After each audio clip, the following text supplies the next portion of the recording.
no helicopters have been procured for me to go to golf course. Thank you. I never said he wasn't a great politician. I'm just saying he's a golfer. It's supposed to be an interview. How'd you play out there today? Well, I found the conditions challenging, mostly because there's no grass on the golf course, but there never has been. I'm thinking about the swag bag, and I have high hopes for the swag bag. Trash. When you got 3 crevices on the green, your course is trash.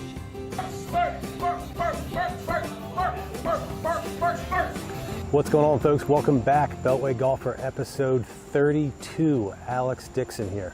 Been a little while, a few weeks since our last podcast, but got a couple episodes lined up. So playing a little bit of catch up. I should be able to roll out a few here in the next few weeks. Excited about them.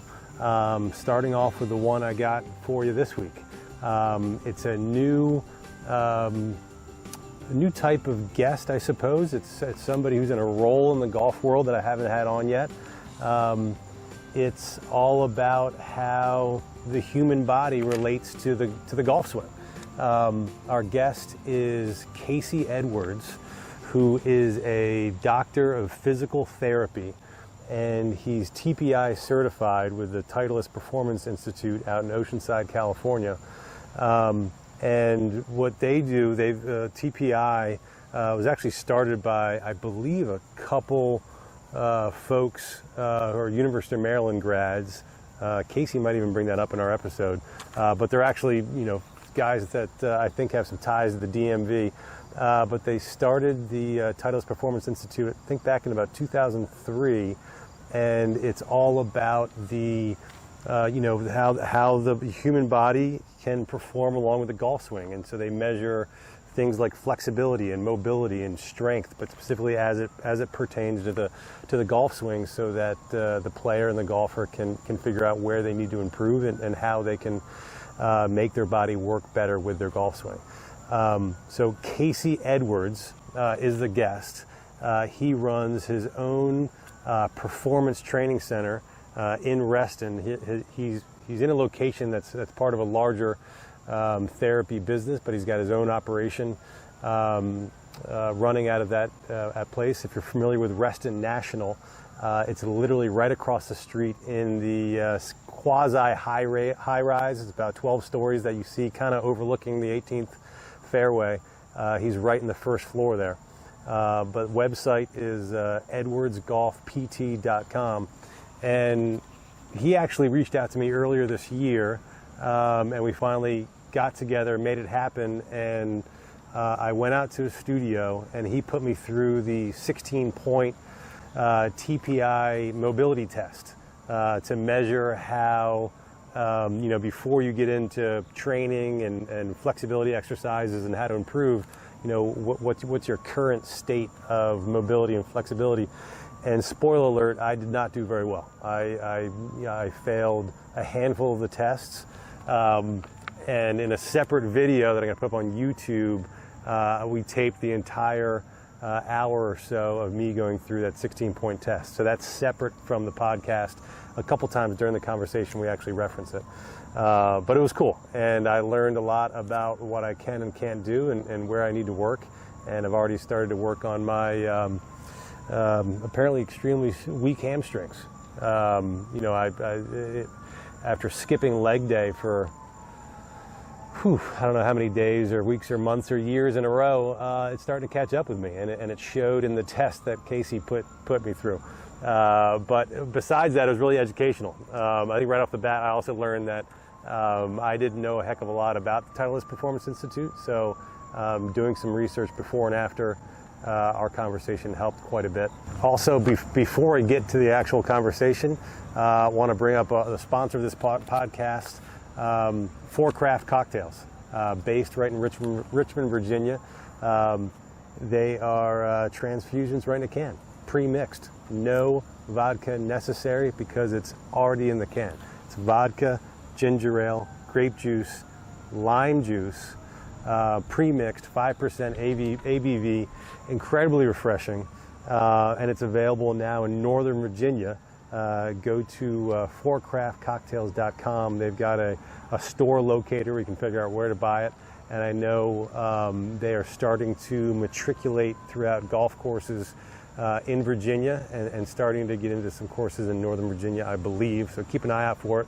But in the meantime, go to forecraftcocktails.com to find where you can purchase their ready mixed or pre-mixed, transfusions in a can. I've got a bunch. They are delicious, and by supporting Fore Craft Cocktails, you're supporting this podcast and Beltway Golfer. So go find them. But that's essentially it. I'll get to it. Again, it's Casey Edwards, Doctor of Physical Therapy, and it's Edwards Golf Performance Training in Reston, Virginia. Here it is, episode 32. Enjoy. All right, so Casey Edwards. So we're in Reston. This is the International Building. It is. Which is, I know this building only because this is number, I forget, this is number 9 or 18? 18. This is number 18. 18. So if you've played Reston National, you know this building. Yeah, I'm very fortunate that I get to treat patients all day and watch average people tee off 18 across the street. It's a nice little visual. Casey, why am I here? What is your business? What do you do? What happens in this space? Sure. So I'm a physical therapist by trade. This is Virginia Therapy and Fitness Center, and as you said, we're here in Reston, Virginia. We are a physical therapy clinic primarily, and then the fitness center aspect is we offer athletic training opportunities for people. We treat and train a lot of soccer players here, and then I have been a lifelong golfer. I learned how to play golf when I was 7 years old. My dad took me, and I fell in love with it, and throughout my career, I started to realize that something was missing, and I didn't quite have the right population of people that I was seeing day to day. And I realized I like spending time with golfers, so why don't I try and drag more golfers in the building? So I went to a Titleist Performance course in 2017, started a TPI golf program of my own here in 2018, and it has progressed to what it is today. Couple questions. One, I'm already going to get off topic, but soccer players. So there's a lot of soccer players. Why soccer players? That's a great. This area is huge when it comes to soccer. Got it. There's nothing specific about what you guys are working on or teaching. We have an athletic trainer or a PT who works here who was formerly an athletic trainer for the men's national team. So I know that's his niche, so that's been his big draw over the years. And then we used to, and I don't know why I didn't even say this, we used to see a lot of Redskins. We do still see, Washington football team players. Teamers. I do like teamers. See a lot of teams? Because you can't call them players because they're teamers. That's right. I like teamers. So we have a couple guys who still come in, but we used to be the spine specialists and PT specialists for the Redskins. So we used to get a lot of guys in here. There used to be a lot of jerseys up here, but some of them got taken down in some redecorating. Interesting. And so you've been here. You say you've been here for a while. 5 years. Yeah, I've 5 years. been here 5 years now. And you are starting to focus a lot of your work specifically on golf. Yeah, we got an opportunity to try and find niches for everybody here, just to make work more enjoyable and just to find something we're passionate about. And I knew about TPI, I knew about Titleist Performance, and I knew what they did for professional golfers and for amateur golfers, and I took a course and really got into it then. But TPI, I mean, I know a little bit about TPI, not a ton, but I was under the impression that TPI is really about the swing. No, so TPI, Am I totally wrong? So not necessarily. So Titleist Performance Institute is, I'll just give Greg Rose all the credit. Greg Rose was a chiropractor who actually was based in the DC area for a long time. And they're now in San Diego, right? They are in San Diego. So, and it's a sweet facility. If you have a chance to go out there, it's very cool. I have not done that myself, but that's on the calendar. So Greg Rose, who used to be a chiropractor in this area, started working with golfers and started to notice that there were physical traits required for golf, and then he wanted to really do research, and Titleist funded that research to figure out what's the difference between amateur golfers and professional golfers from a physical standpoint and from just an athletic standpoint. Okay. When it comes to Titleist Performance Institute and what they've done as far as a screen and what they do as a program, they have this idea of the body swing connection. That's like their trademark thing. So this idea of the body swing connection is your body and what it can do creates an environment for what kind of swing you can have. Okay. So whether you have really mobile hips, stiff hips, mobile spine, weak, poor shoulder control, that really determines what kind of swing or really swing fault you will fall into. Okay. So they wanted to figure out, when you look at somebody and as a PGA professional or a coach, you tell them to do something in their swing and you give them 25 different cues, regardless of what you tell them, why can't they do what you're asking? And what they really figured out was there are physical limitations that cause swing changes, and if you don't address the physical limitation, you can scream until you're red in the face. That person will not be able to do what you're asking. What we just learned was I didn't know anything about the Titleist Performance Institute. Thought I did. Yeah, so the cool thing about Titleist Performance Institute is that they've created programs for so many different people now. They have a medical program for chiropractors and physical therapists and athletic trainers. They have a fitness program for your personal trainers or strength and conditioning coaches. They have a power program now that I just started that really focuses on using long drive training techniques to get people more power, to apply that to the average person. And it's very cool. They do a lot of stuff. And then they actually work with golf professionals as well, because what kind of value can you give your students if you're a swing coach if you actually understand how the body works too? Mm-hmm. So they've done some really cool stuff. So on your website, now we're fast forwarding a little bit, on your website you say, but I think this is all connected, the very first lead is achieve your full potential. Yep. Why is that leading your entire, essentially your business? And then the quick follow-up question is, what is the most common blocker for most clients of yours or people that come to see you from reaching their full potential? Okay, first off, I'm so glad I changed that header last week because it's so much better now. What was it? What was it before last week? Oh, it was cheesy. It was terrible. It was achieve your goals, and I really I meant that. At the same time, it just felt so vague. Blah and vague and just not what I wanted to say at all. So, yeah, achieve your full potential came out of kind of a random conversation and thought, which I'm so happy about now.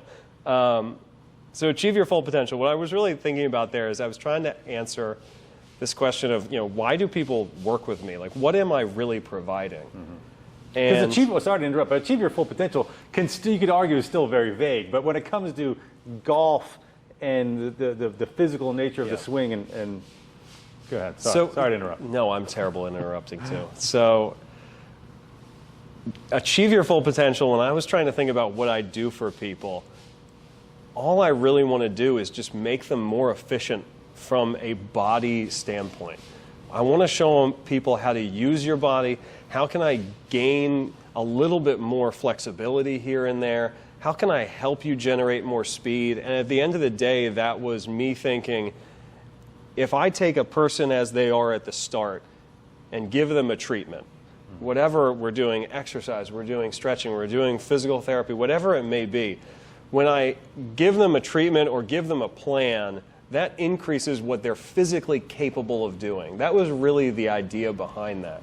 I wanted to think, if my service is helping people in any way, I just want to make you a better athlete. Sure. But I didn't want to write on there, stop being a horrible athlete and become a better athlete, because at the end of the day, the more athletic you are, the better at golf you're going to be. And when you look at these other athletes, J.R. Smith is such a great example right now. J.R. Smith just went back to college to finish his degree. North Carolina A&T star golfer. Decided to go back to college, which is so cool, to get his degree, which I absolutely love. I love when athletes do that. And then he said, I want to play golf and I want to get eligible to play golf. And from the start, he is going to be successful at doing that because he is a good athlete, because he is crazy fast and crazy explosive and knows how to put in work. I want to show people what it looks like to train to be an athlete. Most of the time when people come in and see the group classes I run, there's no golf clubs involved. Like, there's nothing that looks like a golf swing for the majority of what we're doing. I just want to show people, how do you use your hip? How do we create more explosiveness? How can we help you jump higher? Because at the end of the day, those things correlate pretty well to generating power and speed. And if we even go away from the athletic standpoint and go towards my other group, which is the stiff, immobile people, the simplest thing is I have a lot of guys, but when they take backswings, they don't get their arm to parallel, let alone the club behind them to parallel. I mean, just to point out there, their hands don't go above their shoulders when they turn. So when I meant achieve your full potential with somebody like that, it's, can we make your body just turn a little more? Sure. Like, can we get a little bit more out of the machine? Yep. And that's really what that meant to me. And I think that conveys what I do because, I mean, at the end of the day, I'm just here to make someone a little bit better than what they were before. And sometimes those little improvements can create pretty drastic changes in what people can do. What's interesting, and you know, when you think about there's a ton of golf teachers, golf coaches. You know, there's one at just about every golf course and golf club, and there's tons of independent ones. They're all over. I've had a few on this podcast already, and I'm sure I'll have many more. But the fact that, you know, your point to saying, you know, in your group classes, you know, there's not even a club, is that you're not a swing coach necessarily. Nope. No, I mean, not at all. I'm sure you know a lot about the swing. Sure. But this is different than that. Very different. I think that's what the big thing I lead off with when I try and market myself to golf professionals is, look, I'm not telling anybody how to swing. But that doesn't mean I don't know how to tell someone how to swing, right? So sure. I know enough to be dangerous. So the best thing I can do is hand that off to the people who are good at it and stay in my lane. Do you have a lot of clients that also have swing coaches? That is almost a requirement for me, if people are taking this seriously. So this is going aside. Look at any athlete in any other sport. And the reason I keep saying athlete, because at the end of the day, if you play a sport and you're trying to be competitive, you better consider yourself an athlete. And golf is such a funny sport in that it really is behind the curve compared to all other sports. You look at someone who plays tennis, an individual sport. They have a trainer who works with them in the gym. They have a physical therapist or somebody who does rehab for them through their injuries. They have a mental coach who helps them with strategy and dealing with whatever they have on the mental side of things. They have a nutritionist. But then when you take a golfer who's your average guy who all of a sudden wants to be really competitive and you say, do you have a swing coach? Well, I took a lesson last year and I took another one this other time and you know, I don't really know. I think I got it myself. And then, well, do you work out? Do you work out with a trainer? Well, you know, I get on the Peloton every now and then. If you want to be a good athlete, you need to surround yourself with good people. So, I mean, to answer that question briefly, it's one of the first questions I ask people is, who's your swing coach? And if they say no to me, I don't have anybody, you know, you can help me. I'm fine with that to a degree, but if people are really taking it seriously, that's not my realm, and that's not where I want to spend my time with people. I want to spend it working on, you know, cultivating an athlete in here, and then I want somebody to take what I've given them, those resources, that raw person, and make them a good golfer. I'm curious, like, you know, what is the makeup of your clientele? Is it more the really serious golfer who's, you know, got the swing coach he sees regularly and wants to take it to another level because the swing coach is telling him you're not flexible enough, or there's something going on there? Or is it the reverse? You know, they're just someone like myself who is, for lack of a better term, you know, a weekend hacker who's just, you know, getting old and stiff. Sure. So I have to look at this twofold. So as a physical therapist in the office, we're associated with the Virginia Spine Institute. So we see a lot of neck, back injuries, post-ops. So when it comes to working with people in my 40-hour-a-week job in here, it is all about getting someone from a point where they are just functionally not able to do what they want to getting back to golf. That is one process that I work through. So it's people who are either in pain or previously in pain, trying to give them the strategies and the resources to get back to where they were. The other thing you asked was, what's my other population? So within my newly formed company, Edwards Performance Training, which sounds so funny to say, it's a smattering of everything. I don't even have a niche at this point. I have highly competitive juniors. I have juniors who are getting into golf and just love golf at this point, who aren't really into all the AJGA, all that stuff, all the local competitions. And then I have the weekend hacker like you talk about. I have the guy who's a CEO who doesn't want to embarrass himself when he goes on a golf trip. I have highly competitive people who are trying to make Korn Ferry. I have high-level amateurs who compete on, women's mid-ams and women's U.S. amateurs. It's all over the place. Yeah. I at this point don't say no to anybody as long as there's someone who really is dedicated to this and willing to put in the time. I think. Go ahead. Well, sure. And it's a lot of times the motivation to come see you, and we talked about this in some of our exercises we were doing earlier, but is it more mobility or strength? I love this question. Well, you're talking about a lot of juniors. And we talked about this a little bit earlier before we sat down. Yeah. Is that most juniors probably don't have an issue with mobility. Correct. I would think. Correct. And so their motivations are different than mine would be. Yeah. So I'll give you the really generic. I'll put everybody into a box even though they don't fit this way. Most juniors, when I take them through an assessment, when I say juniors, I mean kids between 10 and, late teens maybe, right about college age. The majority of them have the flexibility. They're fine when it comes to range of motion and flexibility. What they lack is the body awareness, physical ability to make some reproducible movements. A lot of these kids are like Gumby. They're just super flexible. Sure. But when you ask them to do something, I used to be like that, I promise. We all were at some point, right? So when you ask a 14-year-old girl to do an air squat, especially, we'll get on this topic in a second, especially a girl who's only ever played golf, and this is boys too, I don't mean to single out girls. Any kid who's just played golf, who's a teenager, and you ask them to do a bunch of air squats, some of it's cringeworthy. And what it is people haven't taught them how to move efficiently at all.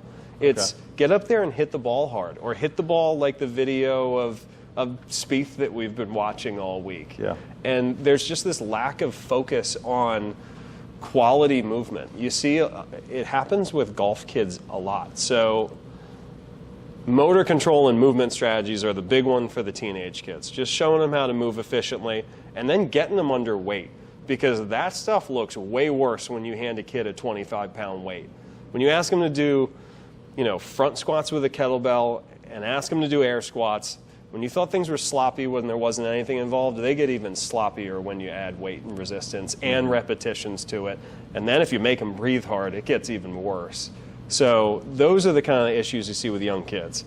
When we start to age into the working class people, that's where you start to see a lot more of the mobility stuff, where the hips get tight, the upper back gets rounded and gets tight. Sure, there's some balance issues and motor control stuff with them too, but mobility usually is the priority there right away, because the more you move, the more flexible you tend to be, and vice versa. The less you move, the less flexible you tend to be. My favorite person is still the CEO who sits behind the desk 40 plus hours a week answering phone calls, emails, and now Zoom. You don't even get up to walk around the office anymore because the office is your basement. I'm far from a CEO, but that sounded like my dad. But that guy who works really hard and takes work really serious, who then leaves the office, gets in the car, drives to the range, and gets on the course and expects to perform at a high level. What other sport can you name me where you get to the arena, get out of the car, and go on the court and expect to perform at your best? If a basketball player did that, if a football player rolled in 5 minutes before the game and ran out onto the field, how confident would you be in the performance of that person? It'd be ugly. And yet now I have to take the real soapbox out and laugh at why golfers are really so different. This concept of a warm-up is so faux pas when it comes to golfers.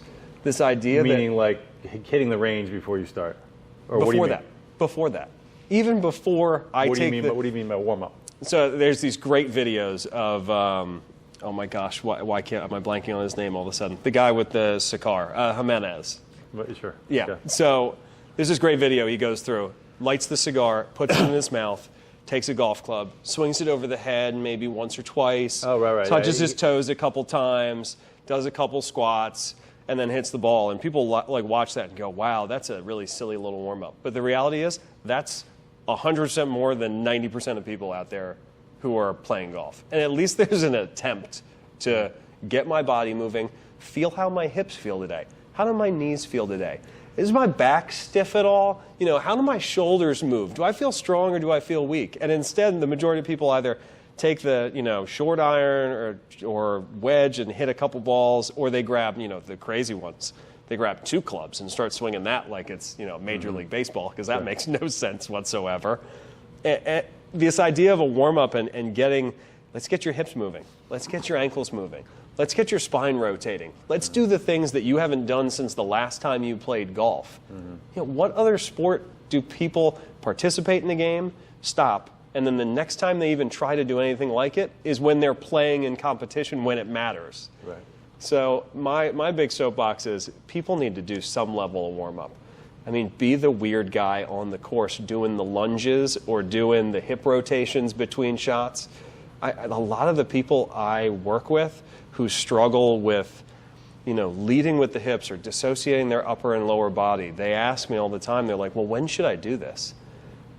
And I ask them, well, when does it matter? And the answer is, every time I go to hit the ball, I should feel like I'm engaging my hip, or I feel like I should be turning my shoulders all the way through and getting full rotation. So I talk about people doing that as a pre-swing routine.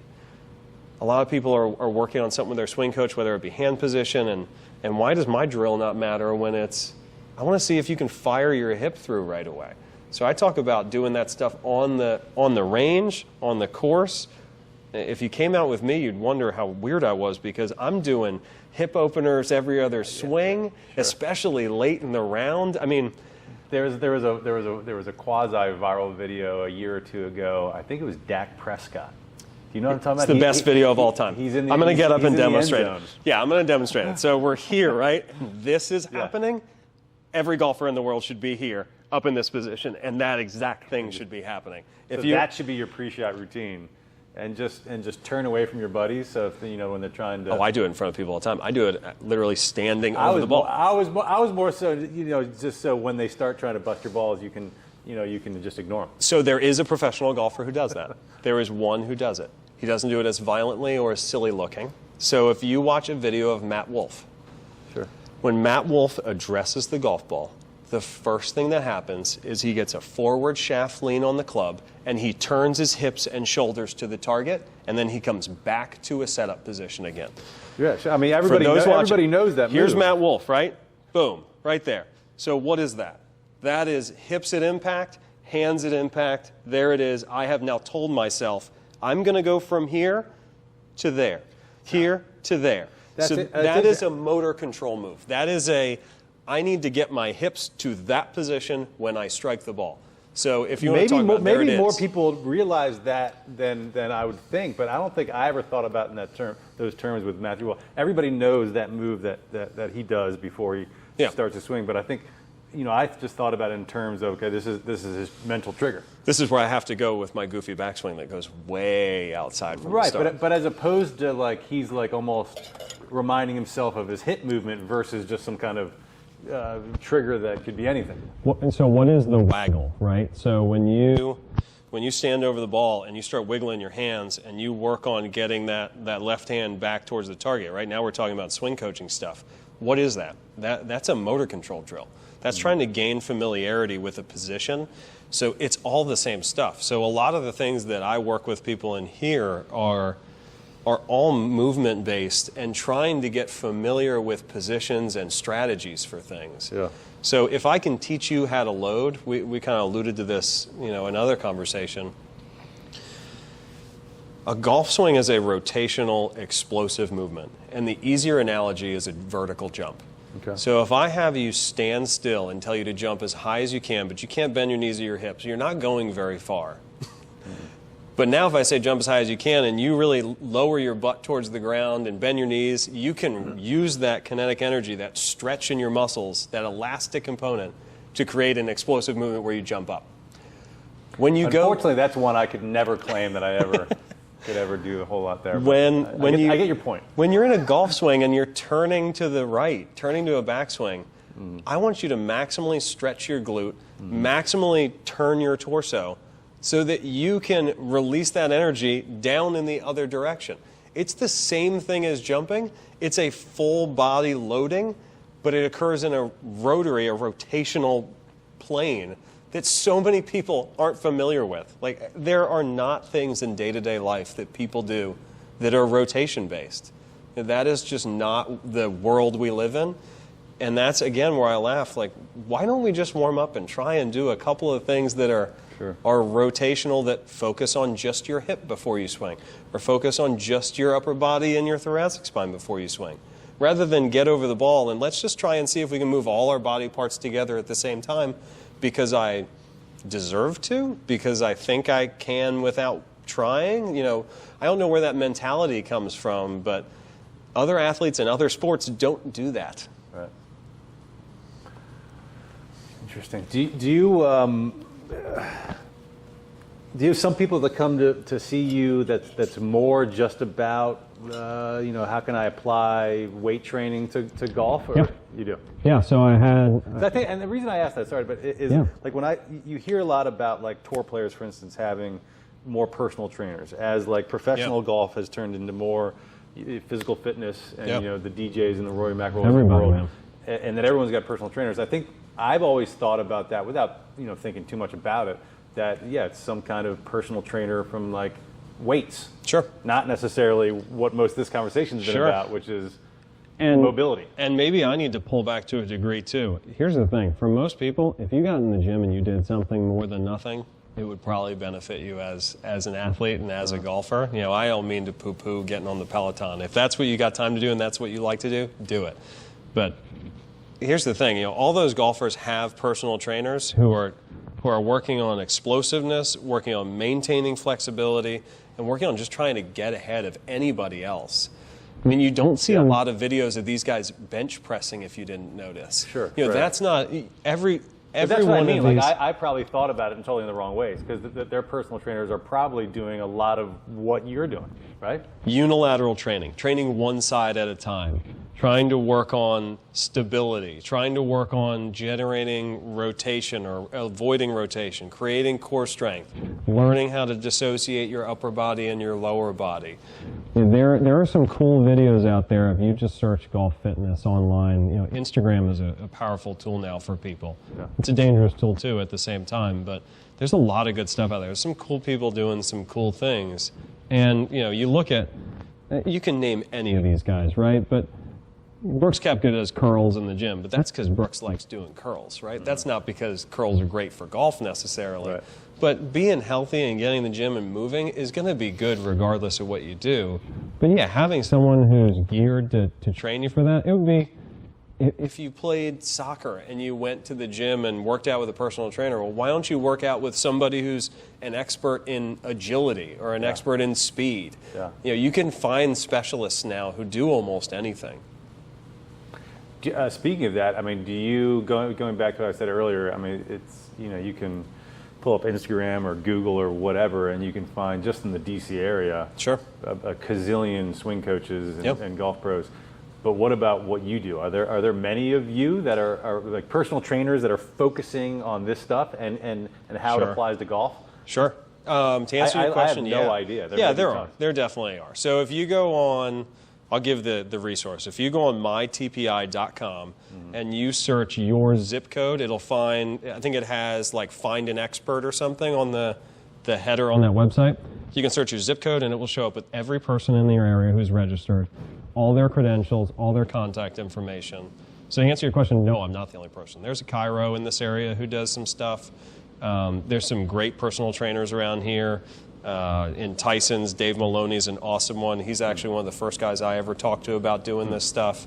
If you go up to Maryland, Peak Golf is incredible. They're probably one of the premier places to go. They're in like the Rockville area.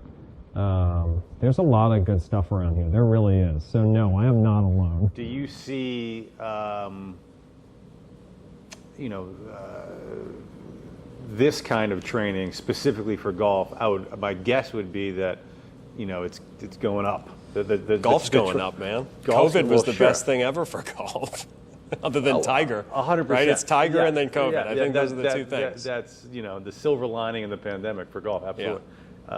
Yeah. But I mean, even without that, like even before that, I mean, I would imagine there's more and more people spending money and attention on this kind of thing. Just as a whole, people are more focused on health. Sure. And I think a lot of the people I've seen who have started doing this in the last year have become more health conscious, whether that's because of the pandemic or whatever it may be. They want to treat themselves better. They want to feel healthier. They want to get stronger. And then at the same time, I think when they hear like, oh, I can do personal training that's golf specific, well, that sounds fun. And not only that, but it helps me do other things I want to do. Yeah. So I think whenever people are looking for personal trainers, I mean, you should look for someone who shares a goal or a passion or a love for something else other than like getting fit. Like, what is worse than going to the gym and saying my goal is to lose weight? Like, that sounds horrible to me. I don't know. I'd rather go to the gym and be like, I'm training for a 10K. The likelihood of you losing weight in that kind of training program with a real goal is much more exciting to people. And I guess that's also why I got rid of the achieve your goals thing. But I think you need to work with someone who shares a passion for something. I think that's so much more helpful than, again, going to the gym and saying, I just want to be healthier. Like that to me just... You want to talk about maintaining, committing to a program, committing to one that has a real goal. I'll rattle off some of the goals of some of the people I work with because I think that gives you an idea. The one who just left yesterday is qualifying for Korn Ferry this next week. So that's one. I have another one who's trying to win the U.S. Women's Mid-Am, and she has this awesome goal that she wants to win the U.S. Senior Women's Open. She is 30 years old. So this is a 20-year goal. Yeah, long term. And the only way you can get somewhere in 20 years is maintaining a course, right? Mm-hmm. So that's something where she's got to stay on track, and I love that goal. I think that's so cool. Other ones, trying to get scores low enough to get into college. People I know are trying to win their club championship. Other guys are just trying to break 80, break 70, crazy stuff all over the board. I got people who just want to get through 18 holes without having to pop 7 Advil at the turn. Or before. I have so many people now who take Advil before golf. I mean, what is worse than saying I have to take an anti-inflammatory before I do the sport I love? Not ideal. Not really a great thing to do. Have you gotten the? I just want to hit the ball 20. I want to hit it 20 yards further off the tee. Sure, we were talking about this earlier. So, I have a guy who's from a local club. He is a pretty young dude, but he is a little on the. He's not tall. I'll just say that he's not tall. He's pretty average. Pretty skinny guy too, and he wants to hit it further. So the first question I asked is, do you do any weightlifting at all? And his answer was no. He's like, I go running, I do whatever. And that to me is right away like huge light bulb. Like, dude, let's start deadlifting. Let's start squatting. Let's start squatting heavy. Like, let's get you comfortable to a point where we can do sets of 6 to 8 reps. And this is back to what you said about pro golfers getting personal trainers.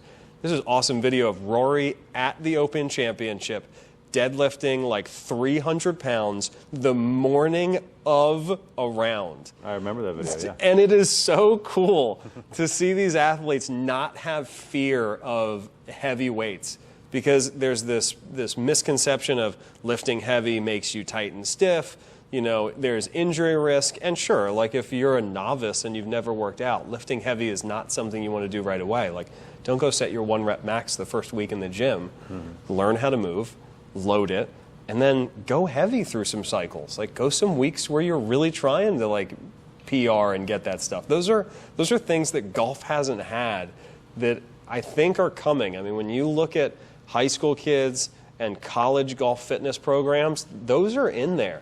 And am I incorrect in thinking that from a gaining strength perspective, for the golfer, almost all of it is about lower body? Yeah, I mean, most of it is. Yeah, I have to say almost, I don't know what the percentage is, but there's a direct correlation between vertical jump, broad jump, and there's a really good exercise, this shot put throw, where you take a medicine ball, split stance, and you push it as far as you can. When you start looking at upper body strength, lower body strength, you can gain so many more yards if your legs are stronger. Cool, you can do upper body and chest all you want, but that's, I don't know, is that a quarter of it? Maybe. Maybe it's a little more. I mean, the other thing is, we haven't even talked about abdominal strength too. Like your core strength. If you can maintain a high degree of stiffness between your shoulders and your hips as far as controlling yourself there, and you can create a pretty rigid thing that can rotate really hard, and that's a powerful tool to have. So, yeah, I mean, I'm not saying people should go out and do a bunch of sit-ups, but you should definitely do some med ball slams and some things like that to really recruit that stuff. Yeah. I'm listening to you, and I'm just thinking just how insufficient everything I do for my golf swing is. I was trying to just think with what I just said, like, okay, so if I were to tell people to get a basic set of equipment, I'm trying to think of everything I've ever told anybody. Getting like an 8-pound medicine ball, like a slam ball, would be a really cool thing to have. Getting a set of bands that have handles would be a really easy thing. And then getting a kettlebell or a dumbbell. This obviously depends on what size you are, but I mean, most people could function with like a 15 and a 30-pound weight, and I can get them through almost anything with that. It just depends on how fast we move, right? So. And you do some virtual stuff too now, right? I do. Yeah, it's not my favorite, honestly, but I'll do it every now and then. Sure. It's one of those things where, man, Zoom is so unpersonal to me, and I like being in the room. I like, I'm not going to say I like yelling at people, but I like, getting in people's face every now and then and trying to get people excited. Yeah, I mean, how hard is it to get at the screen and be like, I know you can throw it harder than that. That just doesn't have a message like it does when you stand over someone and say, no, that one doesn't count. Like, you're doing more now. You've earned extra reps. Those things just don't carry over virtually. But some people like that. I've written programs for people that are unsupervised, but that's not my thing. I'm a one-to-one person. That's really where I get like a lot of my fun and excitement from. What have you seen some? I'm just curious. The output. Have you seen some real gains from some of your? Like, give me an example of a. It doesn't have to be like, oh, this guy was 80 and now he's shooting a 70, but like just any kind of. Oh, you want stuff like that? No, not necessarily. No, I'm saying not necessarily. I'm saying just any kind of like. I'll go a couple ways with that. So, the first group I had back in 2018, we did an 8-week session with 4 teenage girls. I think they were all 14 years old in here. And I was like, you know what? If I'm going to make people believe, I got to start doing numbers. So the first time we came in, we tested vertical jump, a chest pass, a broad jump, and a sit-up throw, all with a medicine ball. And I was like, these are all the really good power metrics. They have pretty good reliability and all have some reasonable correlation to golf. Vertical jump was my favorite. So I gave a presentation at 1757 about junior golf fitness at this junior golf summit they did for parents and kids. Okay. And I showed this graph up on the board, and it was just way too many numbers and all this stuff. But I pointed out one thing. I said, these 4 girls of all their vertical jumps, the worst gain I saw was a 15% gain, and the best one I saw was 40%. One girl went from jumping 9 inches to jumping like 15 and a half. And I said we never jumped. Like, we never did vertical jump this whole time. We slammed a bunch of balls. We did a bunch of squats. We did some skipping. We did some different things. You know, what is it distance-wise? I couldn't tell you what the most someone's gained. I think I've heard people say, you know, they went from like 100 miles an hour to 108, or I don't know what I could tell you, but I mean, people have done some crazy things. Yeah. I mean, I think from a rehab perspective, that's where the bigger things are for me. You know, person who has back pain who hasn't played golf in 5 years to guy who just went out and, you know, went on a golf trip with his son and played 3 rounds pain-free for the first time in a decade. Like, those are the stories where I think the gains are bigger. But from a performance perspective, I mean, yards, speed. I don't even track speed. Most people, swing coaches, do that now, and they'll TrackMan will do it easily. So I have one girl who got really into, you know, generating speed, and I don't have speed sticks. I haven't spent the money on that yet. But there's no reason I can't just teach her how to be faster without that stuff. Yeah. Well, you know, you've gotten my attention. You know, I don't know how we'll edit this together, but you know, some of the exercises we did earlier, you know, I've got a lot to work on. There's a lot here. Yeah, like, I think anybody does. I mean, if you really believe that you are in the best physical shape of your life and you can't get back, I mean, you really are, right? Like, how many people can really look in the mirror and say, I'm the best physical athlete than I've ever been, and I have no issues? And that doesn't mean I'm telling everybody you got to go out and fix everything. Sorry, folks, had some battery issues there and got cut off, but we picked it back up on Zoom, and here's Casey and I picking up right where we left off.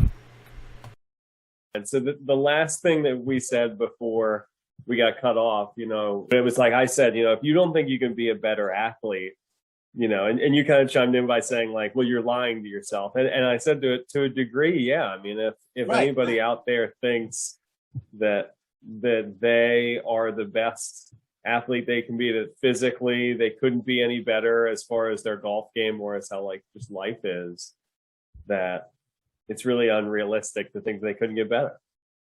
I know that's the case with me. I know, I'm sure that's the case with most folks, that they are probably not being totally honest with themselves if they think they're in the best shape of their lives and have, especially if they're in their late 20s or 30s, or have kids, or have kids, or work a full-time job, or anything. Not as mobile as they were when they were 18 or 21. Sure. I know I lie to myself quite a bit, you know, thinking I'm in better shape than I am, and sitting there going through the mobility test with you was a bit of an eye opener. Since we sat down, I've been doing some hamstring exercises, trying to do some, you know, on the YouTube, trying to look at, you know, different, you know, low, you know, I skipped like 10,000 leg days in a row. I'm not gonna do that anymore. Yeah, I mean, I think you had asked me earlier about how much of this is legs versus upper body, and since we're picking up later, I was just chatting with somebody who's doing a totally different golf fitness program. And I asked her what it was like, and she goes, yeah, we just do legs. Like, very infrequently do we do arms and upper body. And I think that really is the point. You know, a lot of people don't want to do lower body strength exercise, and that is probably the most important thing when it comes to golf and a lot of athletics just as a whole. You know, that I think we can't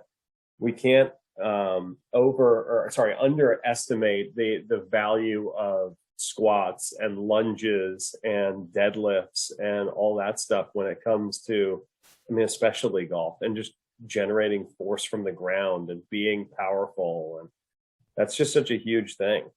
So if somebody's listening to this and has been toying around with the idea of increasing their mobility, getting into better golf shape, not just their swing, and maybe listening to this, they said, you know what, this makes a lot of sense, I need to take that step, what should they do? How do they sign up with you or anybody?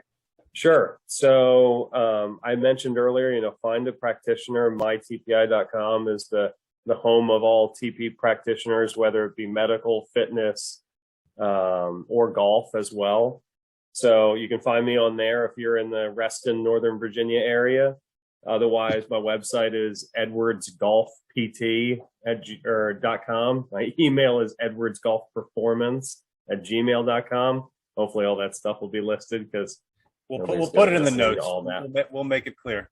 But I'm here for anybody who's looking to just get into better shape overall, and hopefully, that also helps your golf game to a degree. Really, my training is aimed towards golf, but at the end of the day, I'm just trying to create healthier people. Even a little bit healthier, a little bit more mobile, a little bit stronger is not only going to help you in golf, it's going to help you with everyday stuff, whether it's yard work or around the house or playing with your kids, whatever it may be.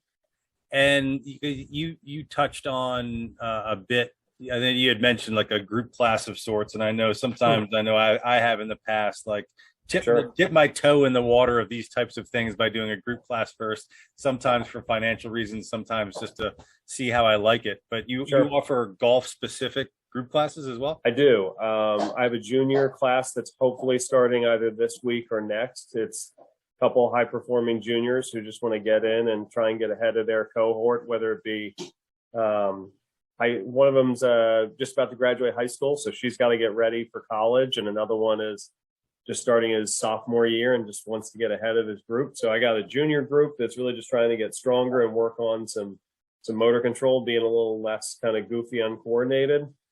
And then I have another class that my coworkers in my office joke is the Cocoon class. If you ever seen the movie, it's a bunch of guys in their 70s who want to find the fountain of youth. And then I also have an adult group. It's adult guys who are not quite as stiff, but who are just trying to stay fit and keep moving fast and get strong that way. You're dating yourself with a Cocoon reference. I'll be totally honest. I've never seen the movie, but it's been referenced not only by participants in the class, but people who observe the class. So at some point I do have to watch it. I feel like I've seen that, but that was probably like, I'm without looking it up, I want to say 84, 85. That was a long time ago. Admittedly before my time, but I do have to say, even just hearing the explanation, I love it, just because it's like, yeah, we want a rebirth here. That's funny. Well, we're recording this last little snippet because of my camera battery issues, but just in the few days since we finished up in person, when we stop recording here, we might have continue the conversation where I can sign up for one of these group classes, because if nothing else, my time spent with you has proven to me that I need some work. So I've appreciated this very much. And yeah, it's been great for me as well. Really a pleasure, man. Awesome. All right. Well, I appreciate it. Thanks for joining me and showing me the ropes and putting me through the mobility tests and sitting down with me. And Alex, thanks again, man. Got the magnet on the fridge already, and still trying to figure out where to put those awesome stickers you gave me. Awesome. I don't have a good golf game, but I don't really care. I'm a regular dude living in DC, and I want to know about DC-centric golf stuff. If you can tell me something that I don't already know, then that is great for me. I don't want the regular stuff. I want exciting stuff. I want different stuff. I want stuff I can't hear elsewhere. But I want it to be about DC golf.